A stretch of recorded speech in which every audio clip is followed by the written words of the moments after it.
अस्सलाम वालेकुम। आज मैं आपके साथ स्टू की रेसिपी शेयर करूंगी जिसको मैं बनाने वाली हूँ बहुत ही आसान तरीके से, हमेशा की तरह बहुत ही मज़े का बनेगा। रेसिपी पसंद आए लाइक करें और चैनल पे नए हैं तो चैनल को सब्सक्राइब करें। रेसिपी स्टार्ट करते हैं।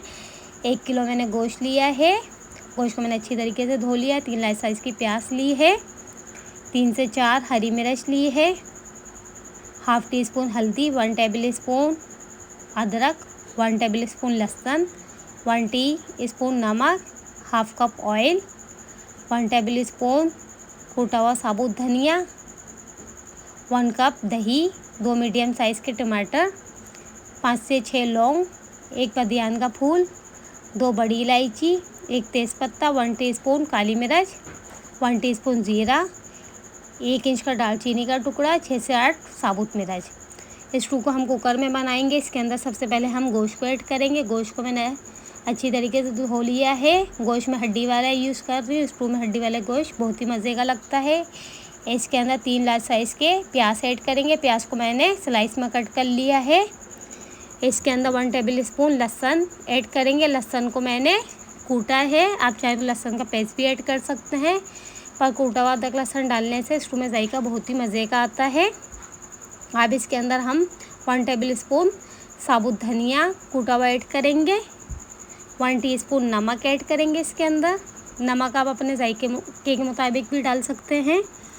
हाफ़ टी स्पून हल्दी ऐड करेंगे।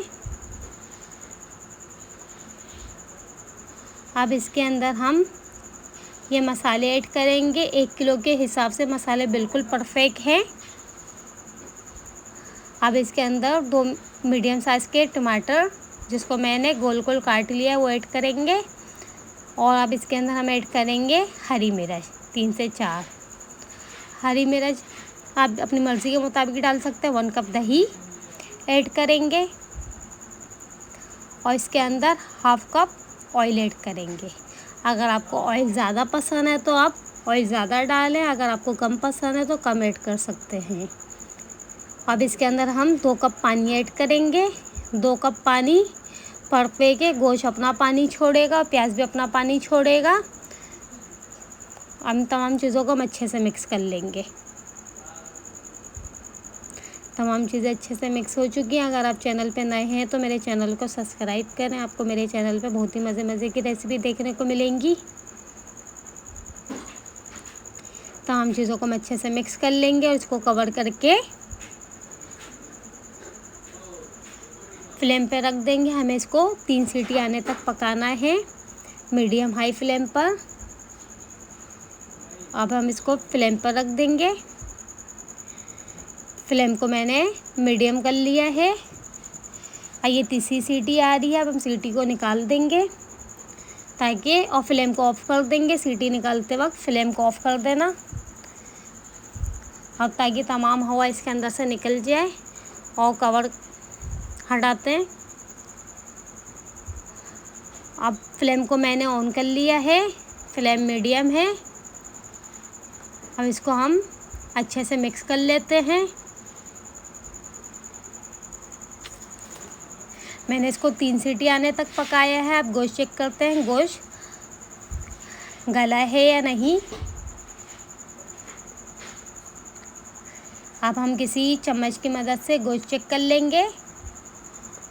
गोश्त गल चुका है। अब इसके अंदर हम हरा धनिया ऐड कर देंगे।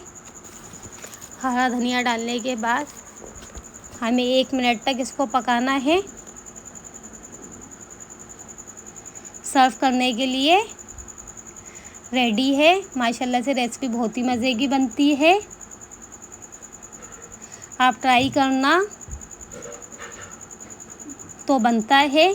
आप इसको ट्राई करें, मुझे कमेंट करके ज़रूर बताएं आपकी ये रेसिपी कैसी बनी है। आप इसको तंदूर की रोटी के साथ या रुमाली रोटी के साथ या फिर चावल के साथ भी खा सकते हैं। ये तीनों चीज़ में बहुत ही मज़े की लगेगी। अगर आप मेरे चैनल पे नए हैं तो मेरे चैनल को सब्सक्राइब करें, मेरी वीडियो को लाइक करें और मुझे कमेंट करके ज़रूर बताएं आपको मेरी वीडियो कैसी लगी है। नेक्स्ट वीडियो तक के लिए मुझे दीजिए इजाज़त। इंशाल्लाह आपको नई रेसिपी के साथ मिलेंगे। अल्लाह हाफ़िज़।